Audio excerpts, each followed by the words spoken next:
मित्र हो नमस्कार. मी नितीन श्रीगिरीवार. आता उन्हाळ्याचे दिवस लागले आहेत.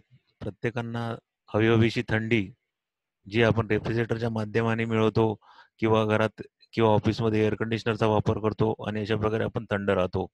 पण या थंड राहण्यामागे गुपित काय आहे, हे आपल्याला माहीत असणे आवश्यक आहे. आपण आर-ए-सीचे प्रशिक्षणार्थी आहो, तर आपल्याला वेपर कॉम्प्रेशन रेफ्रिजरेशन सिस्टमचा अभ्यास करणं खूप आवश्यक आहे. आणि याचा अभ्यास करण्यासाठी आज आपण ॲनिमेटेड एक रेफ्रिजरेशन सायकल बघतोय, ज्या माध्यमाच्या सहाय्याने आपण लवकरात लवकर त्याचा अभ्यास करू आणि वेपर कॉम्प्रेशन रेफ्रिजरेशन सिस्टम कशी कार्य करते याच्याबद्दल आपण माहिती घेऊ. तर चला आपण हा व्हिडिओ बघूया. याच्यामध्ये रेफ्रिजरेशन सिस्टममध्ये 4 भाग असतात. पहिला आहे कॉम्प्रेसर, दुसरा आहे कंडेन्सर, तिसरा आहे एक्सपान्शन वॉल्व्ह आणि चौथा आहे इव्हॅपोरेटर. हे प्रामुख्याने महत्त्वाचे भाग आहेत. म्हणून या 4 भागांचा अभ्यास आपण रेफ्रिजरेशन सिस्टममध्ये करतोय.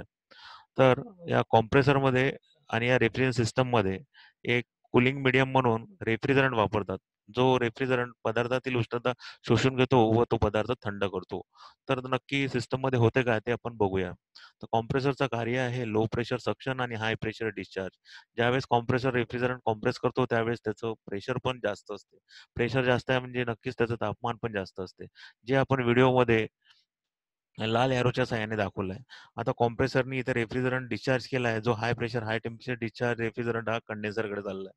कंडेन्सरमध्ये या हाय प्रेशर, हाय टेम्परेचर रेफ्रिजरंटचं गॅसचं रूपांतर हे द्रवात केले जाते.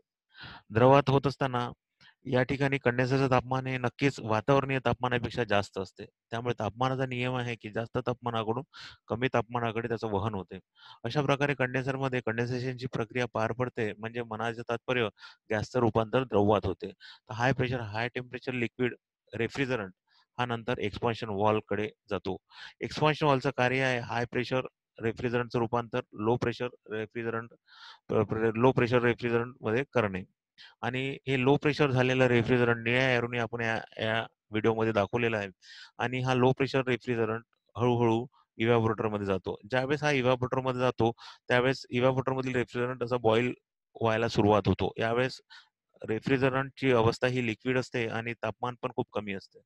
आणि तापमान कमी असल्यामुळे इथे इव्हॅपोरेटर मध्ये ठेवलेल्या वस्तूमधील हीट हा रेफ्रिजरंट आपल्याकडे शोषून घेतो आणि ती वस्तू थंड करतो आणि शोषून घेतल्यावर या लिक्विडचं रूपांतर गॅसमध्ये होते आणि ही low pressure, low temperature gas पुन्हा सक्शन लाईनने आपल्या कॉम्प्रेसरकडे जाते.